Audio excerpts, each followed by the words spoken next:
వచ్చేసింది ఆది శ్రావణం షాపింగ్ అంతటికి అతిపెద్ద కేజీ సేల్ తో పాటు up to 61% of 1+1 offers, combo offers ఇంకా మరెన్నో. CMR shopping mall. Welcome to top 4 news. ఇక టాప్ 4 న్యూస్ లో ఫస్ట్ టాపిక్ చూసుకున్నట్లయితే జూలై 20న జంతర్ మంతర్ నిరసనలో విద్యార్థులపై ఢిల్లీ పోలీసులు వ్యవహరించినటువంటి తీరుపై ఎన్హెచ్ఆర్సీ సుమోటోగా కేసు నమోదు చేసింది. అటు పార్లమెంటు మార్చి ఘటనలో పోలీసులు అనుసరించిన తీరుపై సుప్రీంకోర్టు సీరియస్ అయ్యింది. విద్యార్థుల శాంతియుత ఆందోళన అణచివేతపై ఆగ్రహం వ్యక్తం చేసింది. ఇక రెండో టాపిక్ చూసుకున్నట్లయితే గ్రేటర్ హైదరాబాద్లో విధిస్తున్నటువంటి అప్రకటిత విద్యుత్ కోతలతో ప్రజలు అల్లాడిపోతున్నారు. ఓవైపు మండుతున్న ఎండలు, మరోవైపు కరెంటు ఎప్పుడు ఉంటుందో ఎప్పుడు పోతుందో తెలియని పరిస్థితులు నెలకొన్నాయి.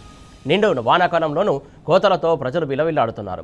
ఇక మూడో టాపిక్ చూసుకున్నట్లయితే కోట్ల రూపాయల విలువ చేసే ప్రభుత్వ భూములను కాంగ్రెస్ నాయకులు కబ్జాలు చేస్తుంటే అధికారులు చూస్తూ ఊరుకుంటున్నారు.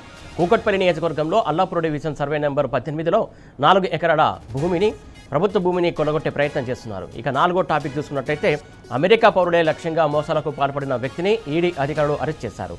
హైదరాబాద్ కేంద్రంగా వికాస్ కుమార్ నకిలీ కాల్ సెంటర్ ఏర్పాటు చేసి దాని ద్వారా అమెరికన్లను ఫోన్ చేసి మోసాలకు పాల్పడినట్టు సమాచారం. ఇక టాప్ 4 హెడ్లైన్స్ ఒకసారి చూద్దాం.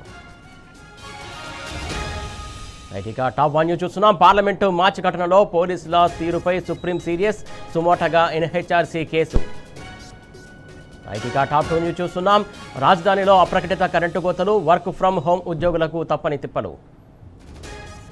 ఇక టాప్ 3 న్యూస్ చూస్తున్నాం. కోట్ల విలువైన భూములపై కాంగ్రెస్ నేతల కన్ను, కూకట్పల్లి అల్లాపూర్లో 4 ఎకరాల భూ కబ్జా. ఇక టాప్ 4 న్యూస్ చూస్తున్నాం. అమెరికా పౌరులే లక్ష్యంగా మోసాలు, హైదరాబాద్కు చెందిన వికాస్ కుమార్ అరెస్టు.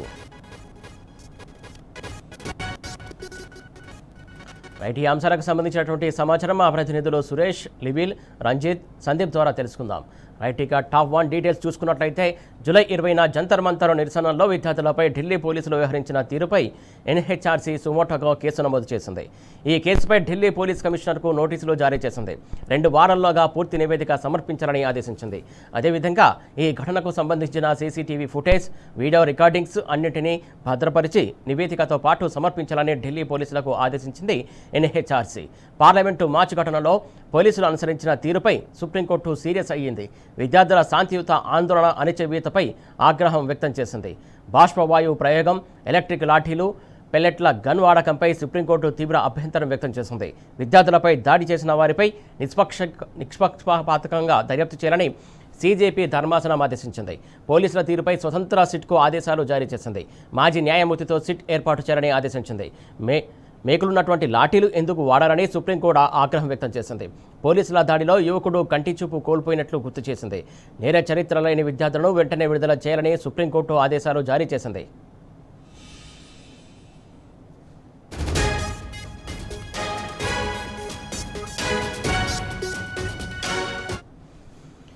ఈ నెల 20న జరిగినటువంటి జంతర్ మంతర్ నిరసనలో సుప్రీంకోర్టు చాలా సీరియస్ అయింది, చాలా విషయాలు మాట్లాడింది. దీనికి సంబంధించి పూర్తి అప్డేట్స్ మా కరెస్పాండెంట్ సురేష్ అందించడానికి సిద్ధంగా ఉన్నారు. సురేష్, చెప్పండి, మొత్తానికి ఏదైతే జంతర్ మంతర్ దగ్గర జరిగినటువంటి ఘటనకు సంబంధించి సుప్రీంకోర్టు చాలా సీరియస్ అయినట్లు తెలిసింది. డీటెయిల్స్ ఏంటి? సురేష్, ఇవాళ సుప్రీంకోర్టులో మనోజ్ కుమార్ ఝా రాజ్యసభ సభ్యులు దాఖలు చేసిన పిటిషన్ పై విచారణ జరిగింది. ముఖ్యంగా నీటి పరీక్ష లీక్ వ్యతిరేకంగా జూలై 20న ఢిల్లీలో జరిగిన విద్యార్థుల నిరసన సందర్భంలో పోలీసులు బలప్రయోగం జరిగిందనే ఆరోపణలపైన స్వతంత్ర దర్యాప్తు బృందం ఏర్పాటు చేసే అవకాశాన్ని సుప్రీంకోర్టు పరిశీలిస్తుంది.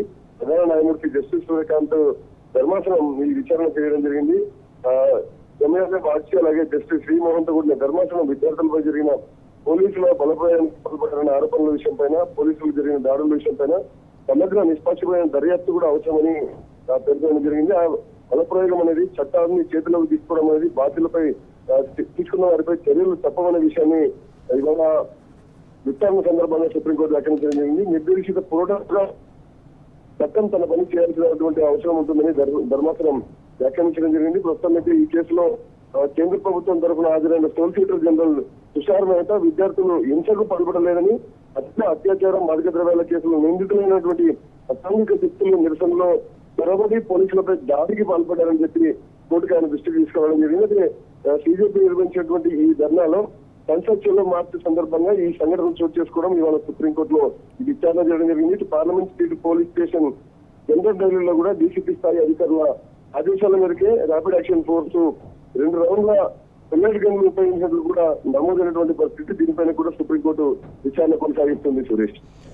ముఖ్యంగా చాలా విషయాలు ప్రస్తావించింది కోర్టు. ముఖ్యంగా ఏదైతే ప్రభుత్వం తరపున వీళ్ళు ఏం ఎవిడెన్స్ చూపిస్తారు, ఏం ఆధారాలు చూపిస్తారు, ఈ సీరియస్ అయినటువంటి నేపథ్యంలో బాష్పాయ ప్రయోగం కావచ్చు, లాఠీలకు మేకులు గుచ్చి అలా లాఠీలతోటి అలా ఇష్టానుసారంగా బాధడం కావచ్చు, విద్యార్థులపైన ఇంత కర్కశంగా వ్యవహరించడం పట్ల చాలా సీరియస్ అయినటువంటి అంశం. ప్రభుత్వం పరంగా ఎట్లాంటి వాళ్ళు ఏం చెప్పగదలుచుకుంటారు అసలు కోర్టులో? కోర్టు మాత్రం ఇవాళ కేసును విచారించిన తర్వాత స్పష్టంగా సిట్యువేషన్ విషయంలో పరిశీలనకు వెళ్ళింది. విచారణ సందర్భంగా ముఖ్యంగా విద్యార్థులపై దాడులు చేయడం అనేది సరైనది కాదు, ఇది ప్రజాస్వామ్య హక్కులను కలవేయడమని ధర్మాసనం వ్యాఖ్యానించింది. స్వతంత్రంగా నిష్పక్షంగా దర్యాప్తు అవసరమైన విషయాన్ని కూడా స్పష్టం చేసింది. బలప్రయోగానికి పాల్పడిన వారిపైన పోలీసులు దాడి చేసిన వారిపైన కూడా చట్టపరమైన చర్యలు తీసుకోవాలని చెప్పి కూడా ఆదేశించడం జరిగింది. అయితే సిట్ ఏర్పాటు చేయాల్సిన అవసరం ఉందా అనే దాన్ని మాత్రం పరిశీలనలు సుప్రీంకోర్టు తీసుకోవడం జరిగింది. విద్యార్థులు జంతర్ మంతర్ దగ్గర ప్రజాస్వామ్యంగా ధర్నా చేస్తున్న విషయంలో మాత్రం ఎటువంటి అభ్యంతరాలను మాత్రం సుప్రీంకోర్టు లేవనెత్తలేదు. ఖచ్చితంగా భారతీయ పౌరుడికి ప్రజాస్వామ్యంలో తన హక్కును పొందే విషయంలో శాంతియుతంగా ధర్నా చేసేటువంటి సిచ్యువేషన్ లో ముందుకెళ్లేందుకు అవకాశం ఉంటుంది. కానీ ఇటువంటి పరిస్థితి సరే విచారణ సందర్భంగా వ్యాఖ్యానించడం జరిగింది. మరోవైపు ఎన్హెచ్ఆర్సీలో కూడా ఈ కేసును సుమోటోగా తీసుకోవడం జరిగింది. Suresh. Right, thank you Suresh.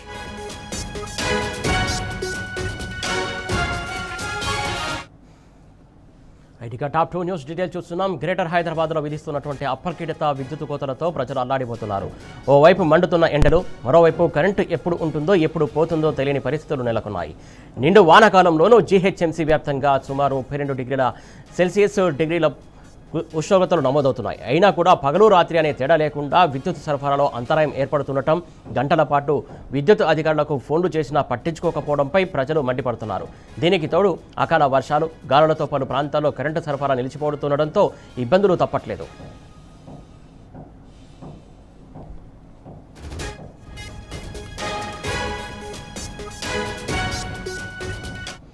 Right, ఇటు గ్రేటర్ హైదరాబాద్లో విధిస్తున్నటువంటి అప్రకటిత విద్యుత్ కోతలతోటి జనాలు తీవ్ర ఇబ్బందులు ఎదుర్కొంటున్నారు. అలాగే ఎప్పుడు వర్షం పడుతుందో ఇప్పుడు పడని పరిస్థితి, అలాగే ఎండ తీవ్రత కూడా ఎక్కువగా ఉన్న నేపథ్యంలో కూడా ఇలాంటి టైంలో కూడా కరెంటు ఇలా ఇష్టానుసారంగా తీసేయడం ఏంటని చెప్పేసి ప్రజలు పెద్ద ఎత్తున ప్రశ్నిస్తున్నటువంటి అంశం. దీనికి సంబంధించి తాజా అప్డేట్స్ మా కరెస్పాండెంట్ లీవిల్ అందించడానికి సిద్ధంగా ఉన్నాడు. లీవిల్ చెప్పండి.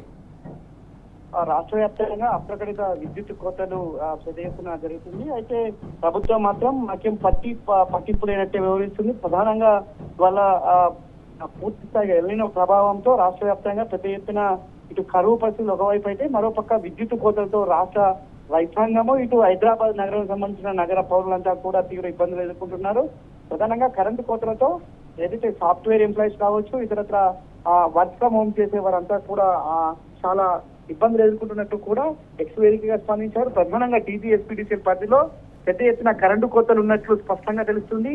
టీజీఎస్పీడీసీఎల్ కు ఫిర్యాదులు వెల్లువెత్తుతున్నాయి.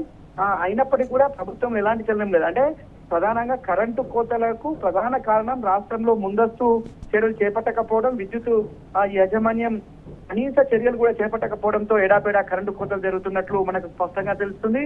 అయితే విద్యుత్ థర్మల్ పవర్ ప్లాంట్లలో బొగ్గు నిల్వలు సరిపడా లేకపోవడం, మరోపక్క ఇటు ఉక్కపోత అంటే ఎండ వేడిమి, ఇటు ఉక్కపోతతో తీవ్ర కరెంటు డిమాండ్ మరి ఎప్పటికప్పుడు పెరగడంతో దానికి సరిపడా విద్యుత్తును సప్లై చేయడంలో ప్రభుత్వం విఫలమైంది. టీజీఎస్పీడీసీఎల్ కూడా పూర్తిగా విఫలమైంది. దీంతో కరెంటు కోతలు పెద్ద ఎత్తున జరుగుతున్నాయి. అంతేకాకుండా రాష్ట్ర వ్యాప్తంగా ప్రధాన థర్మల్ పవర్ స్టేషన్ ఇటు భూపాలపల్లి కేటీపీఎస్ సంబంధించి, ఇటు కొత్తగూడెం కేటీపీఎస్, అదేవిధంగా దామర్చలకు సంబంధించిన వైటీపీఎస్, ఈ 3 పవర్ స్టేషన్లలో సరిపడా బొగ్గు నిల్వలు లేకపోవడం, నాణ్యమైన బొగ్గు నిల్వలు లేకపోవడంతో కరెంటు ఉత్పత్తికి ఆటంకం కలుగుతుంది. దీని ద్వారా ఉత్పత్తికి సరఫరా తగ్గట్టుగా విద్యుత్ అందుబాటులో ఉండకపోవడంతో కరెంటు సరఫరా చేయలేనట్టు వాళ్ళ ప్రధానంగా నిపుణులు చెప్తున్నారు. అయితే ఇప్పటికైనా మా బొగ్గు నిల్వలు చేయడంలో ప్రభుత్వం ఈ యాజమాన్యం ముందు చూపు లేదు. దీనికి ప్రధాన కారణం ప్రభుత్వం ముందస్తు చర్యలు చేపట్టకపోవడం అని చెప్తున్నారు. అయితే పూర్తిగా థర్మల్ పవర్ ప్లాంట్లలో ప్రధానంగా బొగ్గు ఉత్పత్తి ఆటంకం, అంటే బొగ్గు ఉత్పత్తి నిల్వలు తెచ్చుకోకపోవడమే ప్రధాన కారణం చెప్పుకోవచ్చు. అయితే అంతేకాకుండా ప్రభుత్వం సమాధానం అంటే ఇర్రెస్పాన్సిబిలిటీగా సమాధానం ఇచ్చినట్టు కూడా వినియోగదారులు తీవ్ర ఆగ్రహం వ్యక్తం చేస్తున్నారు. కరెంటు పోయింది అని మేము ఫిర్యాదు చేస్తే కనీసం కూడా పట్టించుకోవట్లేదు. కనీసం ఆ సమస్యను రిజాల్వ్ చేసేందుకు కూడా ఇటు విద్యుత్ అధికారులు ఎవరు కూడా ముందుకు రావట్లేదని చెప్పేసి కూడా ఆగ్రహం వ్యక్తం చేస్తున్నారు. గంటల తరబడి కరెంటు కోతలతో తీవ్ర ఆందోళన వ్యక్తం చేస్తున్నారు. ఎవరైతే వర్క్ ఫ్రం హోమ్ చేసేవారు కావచ్చు, లేదంటే ఇతరత్ర వైద్యం కోసం ఉండేవారు కావచ్చు, హాస్పిటల్స్ కావచ్చు, ఇటు స్కూల్స్ కావచ్చు, అన్నిటికి కూడా తీవ్ర అంతరాయం కలుగుతుంది. గంటలో 3-4 సార్లు కరెంటు పోయి వస్తుందని చెప్పేసి కూడా ఆందోళన వ్యక్తం చేస్తున్నారు. ఇప్పటికైనా యాజమాన్యం ఇటు ప్రభుత్వం ముందస్తు చర్యలు చేపట్టి వెంటనే కరెంటు కోతలు లేకుండా అందించాలని చెప్పేసి కూడా చెప్తున్నారు. మరోపక్క వ్యవసాయానికి సంబంధించి కూడా పెద్ద ఎత్తున కరెంటు కోతలు, అప్రకటిత కరెంటు కోతలు జరుగుతున్నాయి. ఎక్కడ కూడా నాణ్యమైన కరెంటు రాకపోవడంతో ట్రాన్స్ఫార్మర్లు పేలిపోతున్నాయి, మోటార్లు కాలిపోతున్న దుస్థితి వల్ల రాష్ట్ర వ్యాప్తంగా రైతాంగానికి కనిపిస్తుంది. అంతేకాకుండా కరెంటు ఎప్పుడు వస్తుంది ఎప్పుడు పోతుందో తెలియక అసలే ఎల్నినో ప్రభావంతో భూగర్భ జలాలు అడగంటే దీని ద్వారా మోటార్లు ఎక్కువసేపు నడవాల్సిన దుస్థితి ఏర్పడింది. ఎక్కువ లోడ్ పడడంతో అటు మోటార్లు కాలిపోతుంది, కరెంటు సరఫరా రాక రైతాంగం అంతా తీవ్ర ఇబ్బంది పడుతుంది. ఉదయం నుంచి కూడా ఎప్పుడు వస్తుందో ఎప్పుడు పోతుందో తెలియలేని దుస్థితి. అర్ధరాత్రి అపరాత్రి మళ్ళీ నాటి కాంగ్రెస్ ప్రభుత్వం ఆనాడు ఏ విధంగా అయితే కరెంట్ ఇచ్చిందో ఇప్పుడు కూడా అదే తరహా ఇస్తుంది. 8 నుంచి 12 గంటల కరెంట్ వస్తుందని చెప్తున్నారు. కానీ ఎక్కడ కూడా 8 గంటలు కూడా కరెంట్ రావట్లేదని చెప్పేసి కూడా ఆందోళన వ్యక్తం చేస్తున్నారు. ప్రభుత్వం చర్యలు చేపట్టడంలో పూర్తిగా వైఫల్యం. రాష్ట్ర వ్యాప్తంగా రైతాంగానికి కరెంటు సరిపడా ఇవ్వట్లేదు, ఇటు వినియోగదారులకు కూడా ఇవ్వకపోవడంతో ఒక పక్క నగరవాసుల్లో తీవ్ర ఆందోళన వ్యక్తం చేస్తున్నారు. మరో పక్క రైతాంగం అంతా కూడా వాళ్ళ పంటలు పండించుకోలేని దుస్థితి ఏర్పడిందని చెప్పేసి కూడా తీవ్రంగా మండిపడుతున్నారు. ఇప్పటికైనా ప్రభుత్వం ముందస్తు చర్యలు చేపట్టి థర్మల్ పవర్ ప్లాంట్లలో బొగ్గు ఉత్పత్తిని నిరంతరాయంగా చేసి రైతాంగానికి ఇటు వినియోగదారులకు అందించాలని చెప్పేసి కూడా డిమాండ్ చేస్తున్నారు. ఇప్పటికైనా ప్రభుత్వం కళ్ళు తెరిచి బొగ్గు నిల్వలను పెంచుకోవాలని చెప్పేసి కూడా ఈ సందర్భంగా వారికి సూచిస్తున్నారు. సురేష్, ఏమిటంటే ముఖ్యంగా ఏదైతే రైతులకైతే 24 గంటల పాటు నాణ్యమైనటువంటి విద్యుత్ అందించారో, అలాగే గృహావసరాలకు కావచ్చు, లేకుంటే ఇతర పరిశ్రమలకు కావచ్చు, ఎవరికైనా సరే నాణ్యమైనటువంటి విద్యుత్ అందించిన ఘనత గత సర్కారు బీఆర్ సర్కారుకు చెల్లింది. కాకపోతే ఈ సర్కార్ టైంలో ఎందుకు ఇంత ఇట్లా జరుగుతుంది అనుకోవాలి, ఇక్కడ లోపం ఎక్కడ కనబడుతుంది అనుకోవాలి ప్రధానంగా? అంటే ముందస్తు చర్యలు చేపట్టడంలో పూర్తిగా వైఫల్యం. ఆల్మోస్ట్ ఒక 6 నెలల ముందు నుంచేలే శాస్త్రవేత్తలు హెచ్చరించారు కరెంటు ఇటు ఎల్నినో ప్రభావంతో తీవ్ర ఇబ్బందులు గురవుతాయని చెప్పేసి. అయితే గత సంవత్సరం కావచ్చు, ప్రతి సంవత్సరం కూడా ఈ సమయంలో ఐడల్ పవర్ జల విద్యుత్ ఎక్కువగా ఉత్పత్తి అవుతుంది. జల విద్యుత్ ఉత్పత్తికి ప్రధానంగా శ్రీశైలం డ్యామ్ సంబంధించి కావచ్చు, శ్రీశైలం లో ఉత్పత్తి కావచ్చు, జూరాల కావచ్చు, ఇటు నాగార్జున, ఇవన్నీ కూడా జల విద్యుత్ ఉత్పత్తి కేంద్రాలుగా ఉన్నాయి. జల ఉత్పత్తి కేంద్రాలు ఎక్కువ మొత్తంలో విద్యుత్ ఉత్పత్తి జరుగుతుంది. కానీ ఇవాళ పూర్తిగా ఐడల్ పవర్ 0 ఉంది. జల విద్యుత్ ఉత్పత్తి అంతా కూడా ఆగిపోయింది. థర్మల్ పవర్ ప్లాంట్లలో కూడా కనీస బొగ్గు నిల్వలు లేకపోవడం, నాణ్యమైన బొగ్గు సరఫరా చేయకపోవడంతో విద్యుత్ ఉత్పత్తికి ఆటంకం కలిగింది. విద్యుత్ ఉత్పత్తికి ఆటంకం కలగడంతో ఇవాళ రాష్ట్ర వ్యాప్తంగా విద్యుత్ సరఫరా చేయడంలో పూర్తిగా వైఫల్యం చెందారు. నాణ్యమైన విద్యుత్ ఇవ్వడంలో పూర్తిగా మరింత వైఫల్యం చెందినట్లు ఇవాళ స్పష్టంగా అర్థమవుతుంది. ఇవాళ ప్రభుత్వానికి ఎలాంటి ముందు చూపు లేకపోవడంతో ఈ తరహా జరుగుతున్నట్లు కూడా మనం ప్రధానంగా అర్థం చేసుకోవచ్చు. ఇటు రైతాంగానికి కావచ్చు, వినియోగదారులకు ఎవరికి కూడా సరిపడా విద్యుత్ అందకపోవడంతో, నాణ్యమైన విద్యుత్ అందకపోవడంతో ట్రాన్స్ఫార్మర్లు పేలిపోతున్నాయి, మోటార్లు కాలిపోతున్నాయి. ఇవాళ ఏసీలు, ఫ్రిడ్జ్లు కూడా ఇవాళ ఖరాబ్ అవుతున్నట్లు కూడా పెద్ద ఎత్తున నిపుణులు చెప్తున్న పరిస్థితి కనిపిస్తుంది. ఇప్పటికైనా ప్రభుత్వం చర్యలు చేపట్టి నాణ్యమైన విద్యుత్ సరఫరా చేసేందుకు విద్యుత్ ఉత్పత్తి కేంద్రాల్లో సరిపడా బొగ్గు నిల్వలు ఉంచి ఆ దిశగా ప్రభుత్వం చర్యలు చేపట్టాలని చెప్పేసి కూడా ప్రతి ఒక్కరు చెప్తున్న పరిస్థితి కనిపిస్తుంది. సురేష్, రైట్, థ్యాంక్ యూ లీవెల్ రెడ్డి.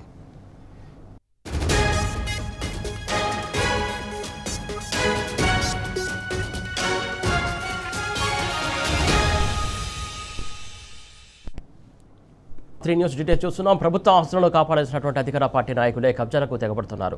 కోట్ల రూపాయల విలువ చేసే ప్రభుత్వ భూములను కాంగ్రెస్ నాయకులు కబ్జాలు చేస్తుంటే అధికారులు చూస్తూ ఊరుకుంటున్నారు. కూకట్పల్లి నియోజకవర్గంలో అల్లాపూర్ డివిజన్ సర్వే నెంబర్ 18లో 4 ఎకరాల ప్రభుత్వ భూమిని కొల్లగొట్టే ప్రయత్నం చేస్తున్నారు. బీఆర్ఎస్ ప్రభుత్వంలో ఈ భూమిలో పేద ప్రజలకు అందుబాటులో ఉండేలా Telugu, Urdu medium schools, community halls ఏర్పాటు చేయాలనుకుంది. దీనికోసం జీహెచ్ఎంసీ సహకారంతో 50 లక్షల రూపాయలతో ప్రహారీ గోడ నిర్మాణ పనులకు ఆదేశాలు జారీ చేసింది. కానీ కాంగ్రెస్ ప్రభుత్వం వచ్చాక ఆ భూమిని కబ్జా చేసేందుకు కాంగ్రెస్ నాయకులు ప్రయత్నిస్తున్నారు. దీనిపై ఫిర్యాదు చేసినా అధికారులు పట్టించుకోవట్లేదని కూకట్పల్లి ఎమ్మెల్యే మాధవరం కృష్ణారావు అన్నారు. వీలైనంత త్వరగా స్కూల్ నిర్మాణ పనులకు బడ్జెట్ కేటాయించాలని ప్రభుత్వాన్ని కోరారు. లేదంటే బీఆర్ఎస్ ప్రభుత్వం వచ్చాక పాఠశాల భవనాలను నిర్మిస్తామని ధీమా ఇచ్చారు. ఎవరైనా ఈ భూములను కబ్జా చేసేందుకు ప్రయత్నిస్తే చట్టరీత్యా చర్యలు తీసుకుంటామని హెచ్చరించారు.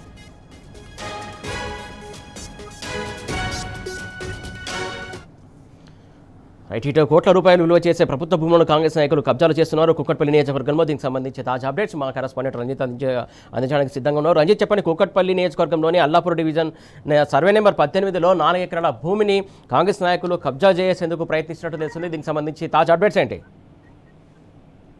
ఏదైతే కూకట్పల్లి నియోజకవర్గంలో ఉన్నటువంటి గత ప్రభుత్వంలో కేసీఆర్ ప్రభుత్వంలో నిరుపేదలు ఉన్నటువంటి వాళ్ళందరికీ కూడా విద్య, వైద్యం అవన్నీ ఉండాలనే ఆలోచనతోని సర్వే నెంబర్ 18లో తొలి ముఖ్యమంత్రి కేసీఆర్ ఆధ్వర్యంలో ఆనాటి పురపాలక శాఖ మంత్రి ఉన్నటువంటి కేటీఆర్ 4 ఎకరాల 15 గుంటల పైచిలుకున్నటువంటి భూమిలో దానికి సంబంధించినటువంటి హాస్పిటల్తో పాటుగా దానికి తెలుగు మీడియం, ఉర్దూ మీడియం స్కూళ్ళను పెట్టేసి నిరుపేదలకు అందుబాటులో ఉండే విధంగా కూడా జిహెచ్ఎంసీకి అనుమతులు ఇవ్వాలని కోరడము, దాంతో పాటుగా దాని చుట్టూ ప్రహరీ కోసం కూడా 50 లక్షల రూపాయలు కేటాయించడం జరిగింది. దాంతో పాటు ఇదైతే సర్వే నెంబర్ 18కి సంబంధించిన విషయంలో ప్రభుత్వం మారిన తర్వాత దానికి సంబంధించిన 50 లక్షల రూపాయల అనేది ఎక్కడ పోయాయో, జిహెచ్ఎంసీ అధికారులు ఏమైపోయారో కానీ కనీసం అక్కడ నిర్మాణ పనులు చేపట్టలేదు. రేవంత్ రెడ్డి సర్కార్ ఏర్పడిన తర్వాత దాదాపు 4.5 ఎకరాలు అంటే హైటెక్ సిటీకి కూతబీటు దూరంలో ఉన్నటువంటి సర్వే నెంబర్ 18లో అల్లాపూర్లో దానికి సంబంధించిన విషయంలో దాదాపు 2.5 నుంచి 3 ఎకరాల భూముల వరకు కూడా కొంతమంది కాంగ్రెస్ పార్టీకి నాయకులు గద్దల్లా వాలి దానికి సంబంధించిన భూముల పైన కూడా కబ్జాలు చేసి ప్లాట్లుగా చేసి కొంతమంది బాధితులకు అమ్మినటువంటి వైనం అనేది కూడా కూకట్పల్లి నియోజకవర్గంలో ఏర్పడ్డది. అంటే కాంగ్రెస్ ప్రభుత్వం ఏర్పడ్డదంటే దోచుకోవడం, దాచుకోవడం, ఎవరికి తోచిన విధంగా కూడా వాళ్ళు కబ్జాలు చేయడము, వాటిని అమాయకులైనటువంటి ప్రజలకు అమ్మడమే టార్గెట్ గా చేస్తున్నారు కాంగ్రెస్ పార్టీకి నాయకులు. ముఖ్యమంత్రి రేవంత్ రెడ్డిగా ఉన్నటువంటి హయాంలో కూకట్పల్లి నియోజకవర్గంలో దానిపైన ఆర్టీఏలు పెడితే ఆర్టీఏలకు స్పందించారు. అక్కడ స్థానికంగా ఉన్నటువంటి రెవెన్యూ డిపార్ట్మెంట్కి వెళ్తే రెవెన్యూ డిపార్ట్మెంట్ స్పందించారు. దాంతో పాటుగా హైడ్రా కమిషనర్ దగ్గరికి వెళ్తే హైడ్రా కమిషనర్ దానిపైన స్పందించారు. పలుమార్లు ఫిర్యాదులు చేసి పలుమార్లు అధికారులు చెప్పినా వినకపోతే కూకట్పల్లి ఎమ్మెల్యే మాధవరం కృష్ణారావు స్థానికంగా ఉన్నటువంటి ఏదైతే కలెక్టర్ దగ్గరికి వెళ్లి కలెక్టర్ కు వినతి పత్రాన్ని ఇచ్చేసి కూకట్పల్లి నియోజకవర్గంలోని అల్లాపూర్ లో సర్వే నెంబర్ 18లో 4.5 ఎకరాలకు సంబంధించిన గవర్నమెంట్ స్థలాన్ని కూడా ఆనాటి పురపాలక శాఖ మంత్రి ఆయంలో దానికి సంబంధించినటువంటి ఏదైతే నిధులు కేటాయించడము, చుట్టూ ప్రహరీ గోడ పెట్టడము, దాని తర్వాత ప్రభుత్వం మారిన తర్వాత అది ప్రైవేటు ల్యాండ్ అని చెప్పేసి దాంట్లో ఫ్లాట్లను ఏర్పడి ఒక వెంచర్ గా ఏర్పాటు చేసి అమ్ముకోవడం ఎంతవరకు కరెక్ట్ అని కూడా ఫిర్యాదు చేసిన తర్వాత హుటాహుటిగా స్థానికంగా ఉన్నటువంటి ఎంఆర్ఓ కావచ్చు, రెవెన్యూ డిపార్ట్మెంట్ అధికారులు కలెక్టర్ ఆదేశాల మనకు వచ్చి కూడా చుట్టూ ప్రహరీకి సంబంధించినటువంటి ప్రహరీ కూడా నిర్మిస్తామని కూడా ఆదేశాలు జారీ చేసినటువంటి పరిస్థితి. అంటే అంధకారంలో హైదరాబాద్ నగరం ఏర్పడ్డది. కాంగ్రెస్ పార్టీకి సంబంధించినటువంటి నేతలు ఎవరైతే ఉన్నారో వాళ్ళందరూ డబుల్ బెడ్రూమ్ల విషయంలో కూడా డబుల్ బెడ్రూమ్ల స్కీమ్ ఏదైతే గత ప్రభుత్వంలో కేసీఆర్ ప్రభుత్వంలో నిరుపేదలు తెలంగాణ రాష్ట్రం ఏర్పడ్డ తర్వాత నగరంలోని భూమి విలువ ఎక్కువ ఉన్నది కాబట్టి నిరుపేదలకు డబుల్ బెడ్రూమ్లు కేటాయించాలని ఒక ఆంక్షతోని డబుల్ బెడ్రూమ్ ఏర్పాటు చేసి నిరుపేదలకు ఇవ్వాలంటే దానిపైన కూడా గత ప్రభుత్వంలో హైదరాబాద్ నగరంలో చుట్టూరా కూడా 1,00,000 డబుల్ బెడ్రూమ్లు కేటాయిస్తే దాదాపు 30 నుంచి 40% వరకు డబుల్ బెడ్రూమ్లని కేటాయించిన ప్రభుత్వం మారిన తర్వాత దాంట్లో ఉన్నటువంటి ఏదైతే ఫ్లాట్స్ ఉన్నాయో దాదాపు 50 నుంచి 60 వేలకు సంబంధించినటువంటి డబుల్ బెడ్రూమ్ ఫ్లాట్లు ఉంటే వాటిని కాంగ్రెస్ పార్టీకి సంబంధించినటువంటి కార్యకర్తలకు, కాంగ్రెస్ పార్టీకి సంబంధించినటువంటి నాయకులకు, దాంతో పాటుగా అధికారులు అంటే కొంతమంది ఎన్విరాన్మెంట్ డిపార్ట్మెంట్లకు కావచ్చు, కలెక్టర్లకు సంబంధించినటువంటి ఆయన అనుచరులకు కావచ్చు, మంత్రిగా ఉన్నటువంటి రెవెన్యూ శాఖ మంత్రిగా ఉన్నటువంటి పొంగులేటి శ్రీనివాస్ రెడ్డికి సంబంధించినటువంటి అనుచరులు ఖమ్మం నుంచి వచ్చి కూకట్పల్లి నియోజకవర్గంలో డబుల్ బెడ్రూమ్ అలాట్మెంట్ చేయడము, వాళ్ళకి సంబంధించినటువంటి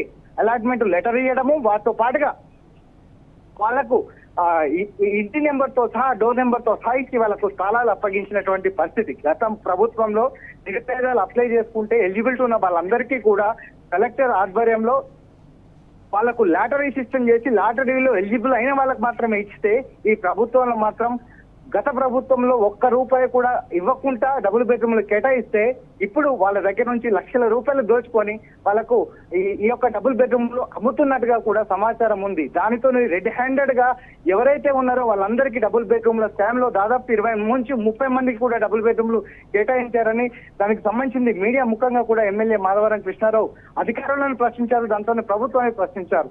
ఈ విధంగా ఎక్కడ పడితే అక్కడ ఖాళీ జగలు కనబడ్డ దగ్గర దాంతో పాటుగా ప్రభుత్వానికి భూములు ఉంటే దానికి బై నెంబర్లు వేసుకుంటూ సర్వే నెంబర్లకు బై నెంబర్లు వేసుకుంటూ కూడా ఈ భూములన్నీ కూడా ఏది అన్యోన్యంగా కూడా ప్రభుత్వం సంబంధించిన విషయంలో భూములు మొత్తం కూడా కొల్లగొట్టడానికి రేవంత్ రెడ్డి ఒక టార్గెట్ గా చేస్తున్నాడు. దానికి హైడ్రా భూతాన్ని వాడుకుంటూ హైడ్రాని అడ్డం పెట్టుకుని ప్రజలను మోసం చేయడమే తప్పే ప్రజలను బాగు చేయడంలో 2.5 సంవత్సరంలో రేవంత్ రెడ్డి చేసింది శూన్యం. అరిచేతిలో వైకుంఠాన్ని చూపెట్టడంలో రేవంత్ రెడ్డి సక్సెస్ అయ్యాడు. తప్పితే ప్రజలకు ఇచ్చిన హామీల్లో ఏ ఒక్క హామీ కూడా అమలు చేయకుండా ప్రజలని మోసం చేసుకుంటూ బ్రతుకుతున్నాడు. ఇవ్వాల్సిన సంక్షేమాలు పక్కన పెడితే ఉన్న భూములను కావచ్చు, ఉన్న ఇండ్లను కూడా కాంగ్రెస్ పార్టీకి సంబంధించినటువంటి కార్యకర్తలకేమో ఉచితంగా ఇస్తారట. కానీ నిరుపేదలైన వాళ్ళకు మాత్రం 10,000 రూపాయలు రిజిస్ట్రేషన్ కట్టిన తర్వాత 6 లక్షల రూపాయలు కడితే డబుల్ బెడ్రూమ్ కి ఎలిజిబుల్ అవుతారని చెప్పేసి అంటే అది ఏ విధంగా కూడా ప్రజలందరూ వాళ్ళు విమర్శలు వ్యక్తం చేస్తున్నట్టు కనబడుతుంది. Suresh, right, thank you Ranjith.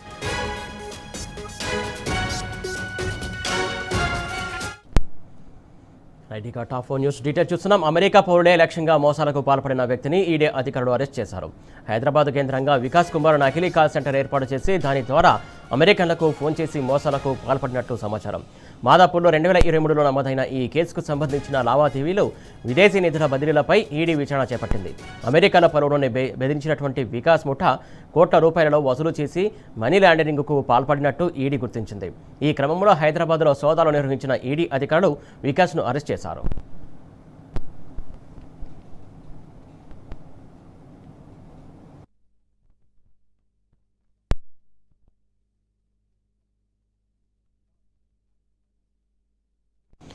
Right, ఏదైతే హైదరాబాద్ కేంద్రంగా వికాస్ అనే వ్యక్తి నకిలీ కాల్ సెంటర్ ఏర్పాటు చేసి చాలా మందిని మోసం చేశాడు. దీనికి సంబంధించి తాజా అప్డేట్స్ మా కరెస్పాండెంట్ సందీప్ అందిస్తాడు. సందీప్, చెప్పండి.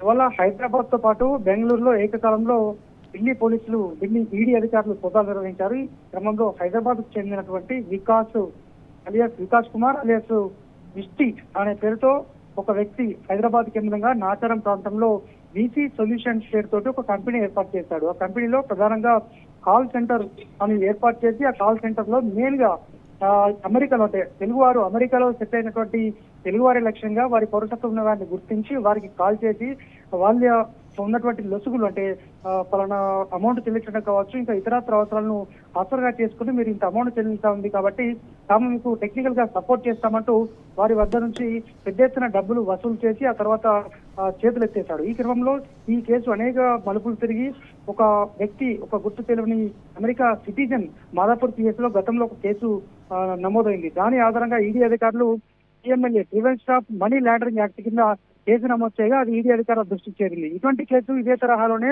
బెంగళూరు, ఢిల్లీ, ఇతర ప్రాంతాల్లో కూడా నమోదు కావడంతో ఈ కేసు అంతా మల్టీ సిస్టమ్ కొనసాగుతుందని భావించినటువంటి ఈడీ అధికారులు ఇవాళ ఏకకాలంలో హైదరాబాద్ లో సోదాలు నిర్వహించగా ఈ వికాస్ కుమార్ అలియాస్ విష్టి వాళ్ళ హైదరాబాద్ లో పట్టుబడ్డాడు. అతన్ని ప్రస్తుతము పోలీసులు అదుపులో ఉన్నాడు. అక్కడ నుంచి ఈడీ అధికారులు పీటీ వారెంట్ మీద అతన్ని ఢిల్లీ కూడా తరలించబోతున్నారు. మొత్తంగా హైదరాబాద్ కేంద్రంగా గిఫ్ట్ కార్డులను అందజేసి ఈ అమెరికా పౌరసత్వం గల వారికి గిఫ్ట్ కార్డులు అందజేయడము, అలాగే ఇంత బకాయి పడ్డారు కాబట్టి అంటే ఈ హైదరాబాదు భారతీయ సంస్కృతి ప్రకారం తాము డబ్బులు చెల్లించి మీకు ఎటువంటి ఇబ్బంది కలగకుండా చూస్తాము, క్రిప్టో కరెన్సీగా మార్చి మీకు ఎటువంటి ఇబ్బంది కలగకుండా చెప్పడంతో వాళ్ళంతా కూడా నమ్మి పెద్ద ఎత్తున డబ్బులు ఇవ్వడంతో అవి కొన్ని కోట్ల రూపాయలు వాళ్ళ వద్ద నుంచి వసూలు చేసినట్టయితే ఇప్పుడు గుర్తించారు. ఆ డబ్బులను కూడా ఈ నిందితుడు వికాస్ కుమార్ క్రిప్టో కరెన్సీగా మార్చి ఆ అమౌంట్ ను బంధువుల పేరిట మళ్లించాడు. ఇలా దాదాపు కొన్ని 100 కోట్లు ఉన్నట్టు గుర్తించారు. వాటన్నిటి కూడా బంధువుల ఇంట్లో అలాగే వికాస్ ఇంట్లో సోదాలు నిర్వహించి వికాస్ అయితే ప్రస్తుతం అరెస్ట్ చేశారు. వాళ్ళ కుటుంబ సభ్యుల నివాసాల్లో కూడా గుట్టు చప్పులు అంటే రహస్యంగా అయితే సోదాలు నిర్వహించి మొత్తానికి అయితే నిందితుని అదుపులోకి తీసుకున్నారు. మొత్తంగా ఒక భారీ ఈ ముఠా అయితే బయటపడింది. ఈ కాల్ సెంటర్ కి సంబంధించి ఇంత మోసం పాల్పడము హైదరాబాద్ చరిత్రలోనే ఇది తొలిసారని కూడా పోలీసులు ఇటు ఈడీ అధికారులు అయితే గుర్తించారు. మొత్తానికి విచారణ ప్రస్తుతం కొనసాగుతోంది. విచారణ కొనసాగిన తర్వాత పూర్తి వివరాలు తెలుస్తామని ఈడీ అధికారులు అంటున్నారు. Suresh, right, thank you Sandeep.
America పౌరుల లక్ష్యంగా మోసాలకు పాల్పడిన వ్యక్తిని ఈడీ అధికారులు అరెస్ట్ చేశారు. హైదరాబాద్ కేంద్రంగా వికాస్ కుమార్ నకిలీ కాల్ సెంటర్ ఏర్పాటు చేసి దాని ద్వారా అమెరికన్లకు ఫోన్ చేసి మోసాలకు పాల్పడినట్లు సమాచారం. మాదాపూర్లో 2023లో నమోదైన ఈ కేసుకు సంబంధించిన లావాదేవీలు, విదేశీ నిధుల బదిలీలపై ఈడీ విచారణ చేపట్టింది. అమెరికాలో పలువురిని బెదిరించిన వికాస్ ముఠా కోట్ల రూపాయలలో వసూలు చేసి మనీ లాండరింగ్కు పాల్పడినట్టు ఈడీ గుర్తించింది. ఈ క్రమంలో హైదరాబాద్లో సోదాలు నిర్వహించిన ఈడీ అధికారులు వికాస్ను అరెస్ట్ చేశారు.